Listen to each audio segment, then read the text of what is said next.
8/4/2021 அந்நாட்கள் தெரிவித்து கூறினார். அடுத்த 2021 முதலமைச்சர் மு க ஸ்டாலின் கூறினார். அதன்படி 2021 மு க ஸ்டாலின் முதலமைச்சரானார். அவனிடமிருந்து இத்தேசத்தை நான் பறிக்கிறேன், இப்ப பறிக்க போறேங்கிறேன். 2001 தமிழ் முதலமைச்சர் பதவி கொடுத்த மு க ஸ்டாலினிடமிருந்து 2026 தமிழ் முதலமைச்சர் பதவி பறிக்கிறேன் என்று கடவுள் சொல்லுகிறார்.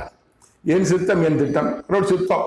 கடவுள் என்ன நினைக்கிறாரோ, யார் முதலமைச்சரானோ அவங்க தமிழ்நாட்டு முதலமைச்சர், யார் இந்திய பிரதமரானோ அவங்க இந்திய பிரதமராக முடியும், யார் அமெரிக்க அதிபராக முடியும் அவங்களாக முடியும். கடவுள் சித்தம் திட்டம். அவன் அதிகாரம் அவன் முடிவுக்கு வருகிறது. மு க ஸ்டாலின் முதலமைச்சர் பதவி அவருக்கு முடிவுக்கு வருகிறது. தொடராது.